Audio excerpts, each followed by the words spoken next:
अस्सलामुअलैकुम। बेटा आज जो हमने डिस्कशन करनी है सारा MCQ शॉर्ट क्वेश्चन टाइप है। ठीक है, हमने डिस्कशन करनी है power of capacitive and inductive circuits. ठीक है, प्योर कैपेसिटिव इंडक्टिव सर्किट की पावर को हम यहाँ पर डिस्कस कर रहे हैं। ये MCQs वगैरह में पूछ सकते हैं। तो बेटा पहले मैं कैपेसिटिव सर्किट के हवाले से बात कर रहा हूँ कि कैपेसिटिव सर्किट में मैंने आपको बताया था कि करंट वोल्टेज को लीड करता है, और वहाँ पे हमने वोल्टेज की वेवफॉर्म और करंट की वेवफॉर्म जो ड्रा की थी वो इस तरह ड्रॉ की थी, जिसमें हमने ये शो करवाया था जब वोल्टेज का फेस 0 है, करंट का फेस π/2 होगा। ठीक है, जो हमने बड़ी डिटेल में डिस्कस किया था। तो बेटा कैपेसिटिव सर्किट में आपको ये पता होना चाहिए कि overall for complete cycle net power transfer 0 होती है प्योर कैपेसिटिव सर्किट में, जिसमें सिर्फ कैपेसिटर ही हो।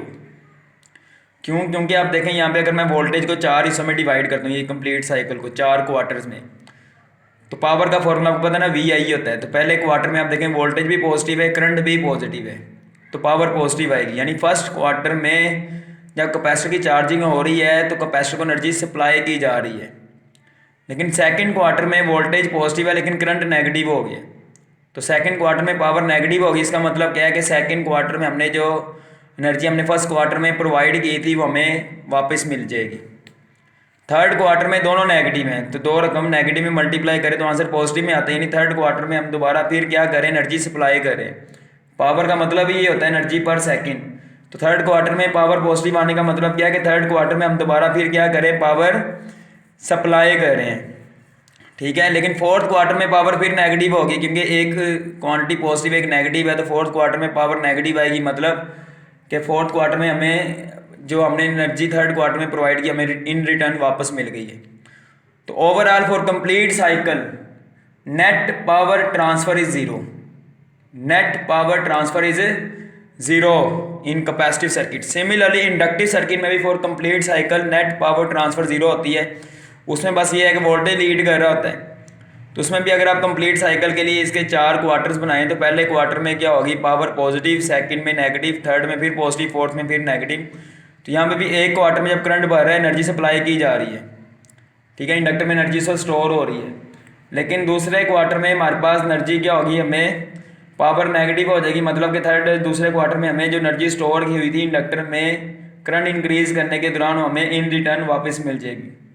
ठीक है, इसी तरह थर्ड क्वार्टर में फिर हमारे पास करंट जब इंक्रीज करें नेगेटिव में फिर एनर्जी स्टोर हो रही है, फोर्थ क्वार्टर में वापस हमें इन रिटर्न वापस मिल जाएगी। तो नेट पावर ट्रांसफर इन इंडक्टिव सर्किट भी क्या होती है, फॉर कंप्लीट साइकिल 0 होती है। तो ये भी आप लोगों को पता होना चाहिए।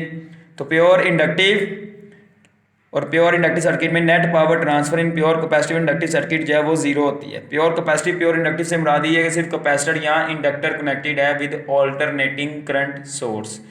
ठीक है बेटा, अब आपको ये पता होना चाहिए कि आइडियल केस है कि इंडक्टिव और कैपेसिटिव सर्किट में नेट पावर ट्रांसफर 0, क्योंकि ये सिर्फ उसी वक्त मुमकिन होगा जब वोल्टेज करंट को 90 डिग्री पे एग्जैक्ट लीड करे और करंट एग्जैक्टली लीड करे।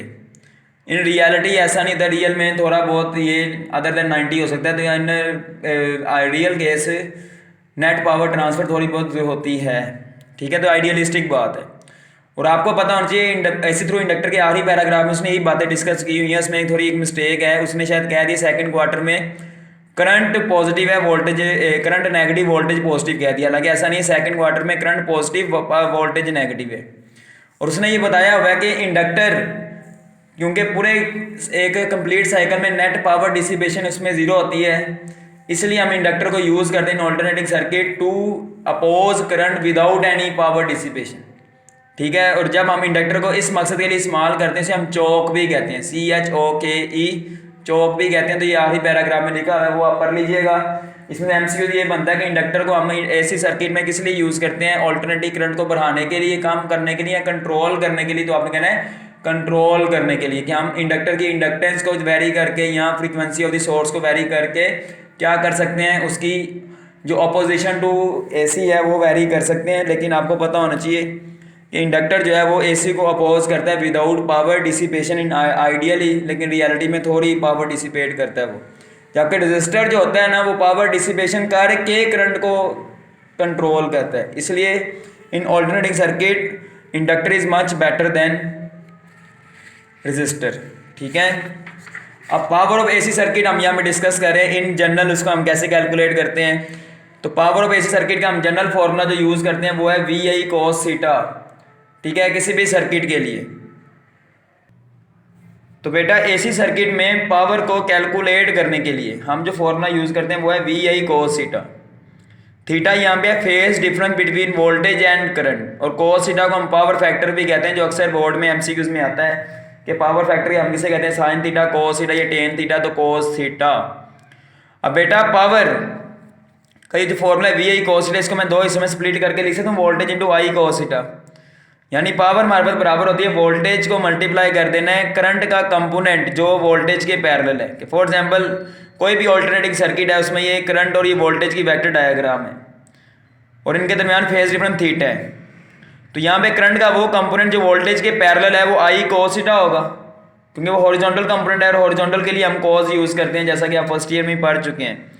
तो आई कॉस थीटा को मैं वोल्टेज से मल्टीप्लाई करूँगा तो मेरे पास क्या आ जाएगी, पावर। अब ज़रूरी तो नहीं मैं इसको v into I cos theta लिखूँ, मैं इसको i into V cos theta भी लिख सकता हूँ।